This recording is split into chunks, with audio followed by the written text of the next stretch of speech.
Hej och välkomna till Heavy Metal Hiking. Idag ska vi titta på en kniv från Ukraina. Det är från den ukrainska knivtillverkaren BPS. Det är deras Adventurer. Det här är ett företag och en kniv som fick lite mer internationell uppmärksamhet i och med Rysslands invasion av Ukraina. BPS försörjer ju ukrainska armén med knivar. Nu kom det lite mer till internationell kännedom också. Och lite symptomatiskt så blev det ju naturligtvis ganska svårt att få tag i de här knivarna utanför eller i resten av världen. Jag däremot beställde direkt från BPS, alltså tillverkaren i Ukraina.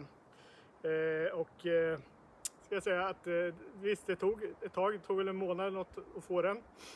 Störst tid tog det väl för Sverige och tullen, tror jag. Men inga problem överhuvudtaget, jättesmidigt. Så vill man göra det så tycker jag absolut att man ska göra det. Så går ju pengarna okortat till företag i Ukraina också. Men nog om det. BPS Adventure alltså.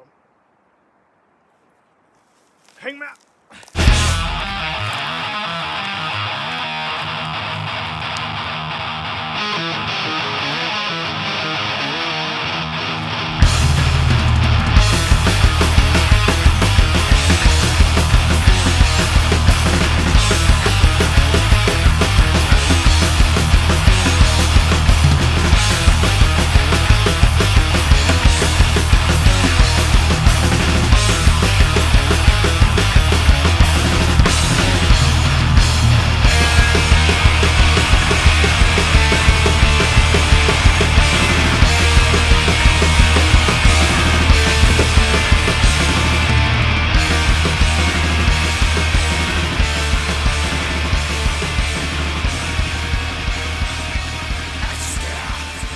BPS Adventure är som sagt en kniv gjord i Ukraina.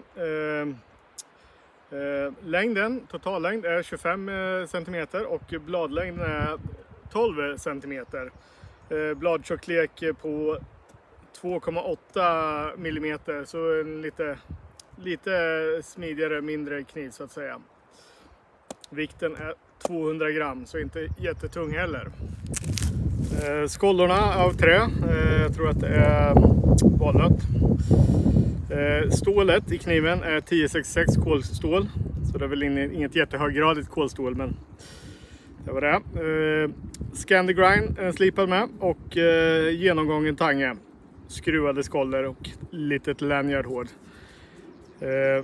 Fit and finish är väl sådär.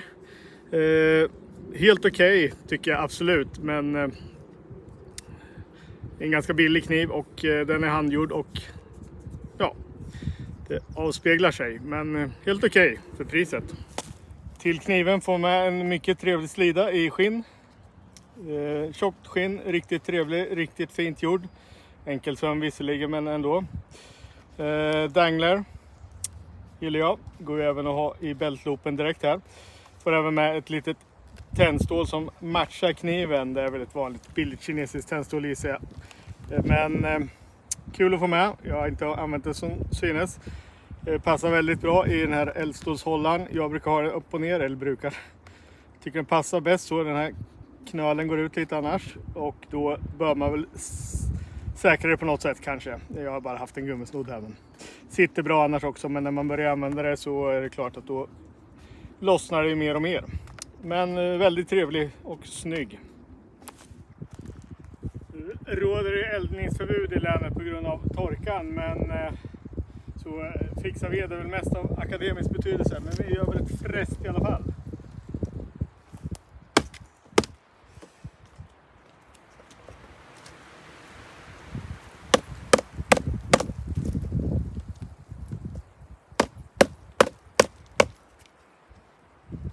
Och det är betong där. Det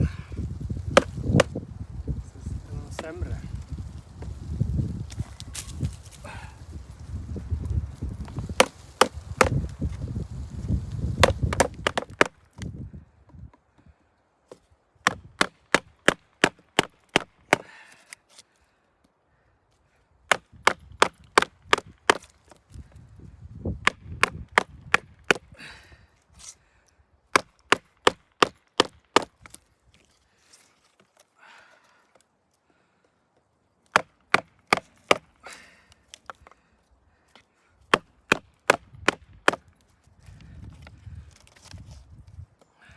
lite sviktande underlag här, men det får man ju räkna med.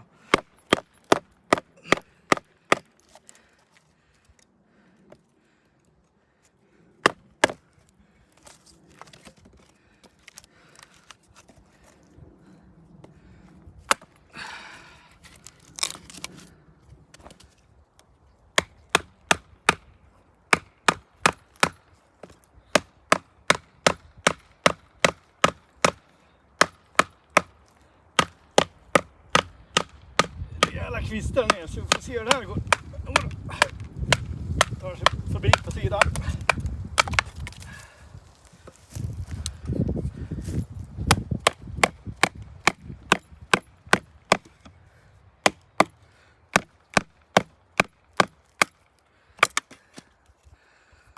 Vill inte leta sig ner och kliva träet.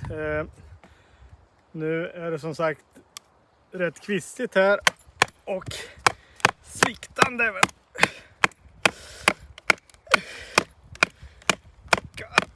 Scandigrinden borde göra sitt jobb här, men som synes är det en rejäl kvist här, så jag vet inte. Det här går alltså. Ganska tunt blad också.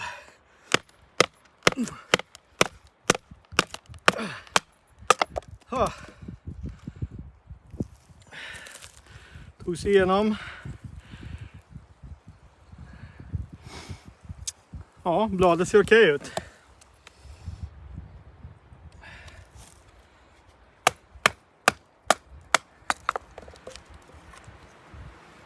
Så även om det här är långt ifrån den bästa klyvaren jag använt, funkar den. Och fixa lite ved med om man vill det. Absolut, det funkar att batonera. Handtaget sitter. Okej. Just på lite feathersticks också då.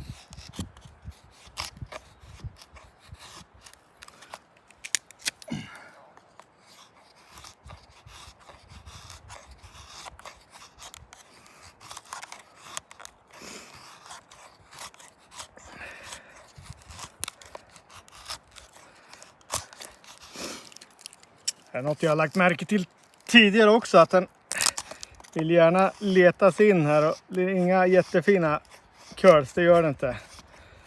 Den är ganska svårhanterlig för det här.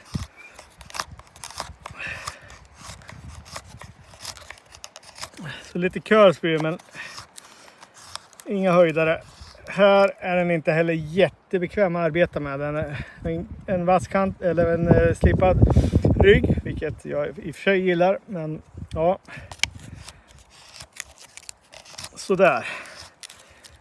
Som sagt, kanske lite svårarbetat trä här, men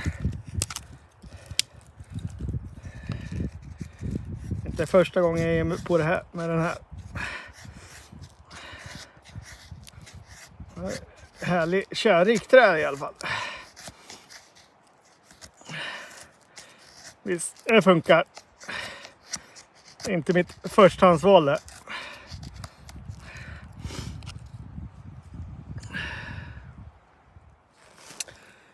Ergonomimässigt så är väl handtaget helt okej. Visst känner man tången här. Det stör jag mig inte så mycket på faktiskt. I den här prisklassen.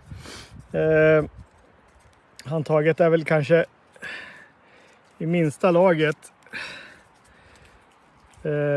Eventuellt då lite smalt om man säger så. Beror på tyck och smak. Sen lite hotspot här vid den lilla fingergarden. Är ju också slipat så att säga, så den är ju inte superskön. Och tummen här i övergången blir sådär också. Men, ja, ingen ergonomisk mästare.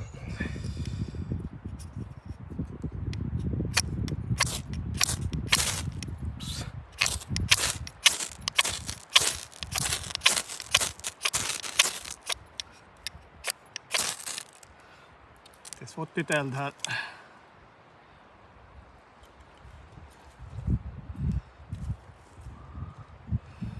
Då ser det som bara den så. Det ställer lite vatten på det här om det skulle vara något som ligger och pyr. Står sig då BPS Adventure när det kommer till vanlig täljning.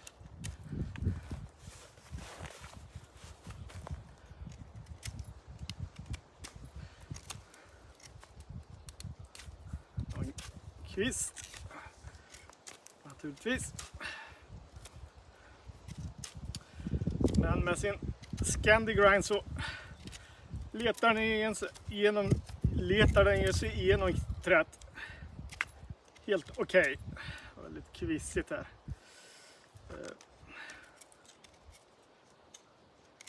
Utan några större problem.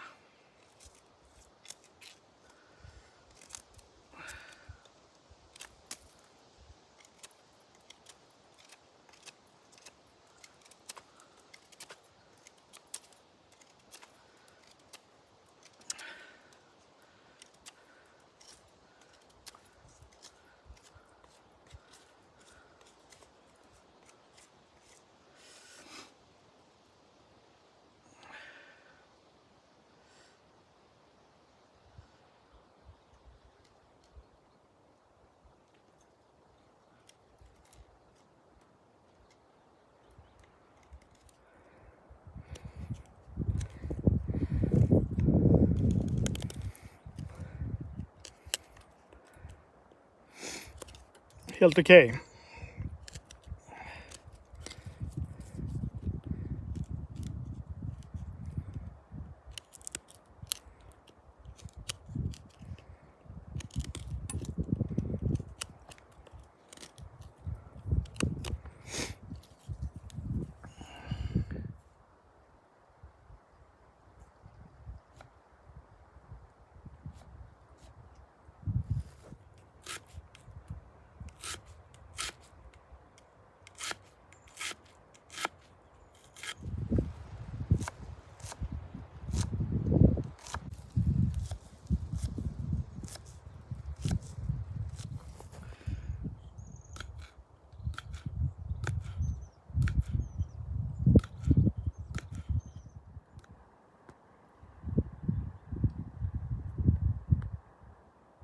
Det är ju som sagt eldningsförbud just nu, så det är gas som gäller om man vill laga mat ute. Eller sprit.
Ja, vad kan man då säga om BPS Adventure? Det är ju en ganska trevlig kniv. Den är inte jättebra. Det är inte. Det är ju verkligen en jack of all trades. Den fixar det mesta, men den är inte jättebra på något egentligen. Men den klarar av att göra det mesta och man klarar sig bra med den här kniven. Sen kanske det inte är det roligaste att arbeta med hela tiden. Däremot tycker jag man ska räkna med, om man köper den, att man inte det är en politisk kanal, men i alla fall att man ger ett visst stöd till Ukraina. Ett litet, men allt det är ändå någonting. Jag beställer den direkt från tillverkaren i Ukraina och då slipper man ju mellanhänder också. Dessutom är den ju inte så lätt att få tag i annars. Så det var väl också en anledning, det ska väl erkännas. Men en helt okej kniv, inte jättebra. Man ska ju räkna in att den är en billig kniv också. Det här är inte en jättedyr kniv. Den kostar ju ungefär, när jag köpte den tror jag, i grunden 350 kronor. Sen tillkommer det naturligtvis ganska mycket frakt och tull på den. Men det är ju en annan sak. Men det är en billig kniv så man får ta den för vad den är. Helt okej, trevlig kniv. Man köper lite för en bra sak också tycker jag. BPS Adventure. Helt okej. Ja, då tackar jag för mig för den här gången. Och tack för att ni tittade på Heavy Metal Hiking angående BPS Adventure. Jag hoppas att vi ses igen nästa gång i skogen. Hej då!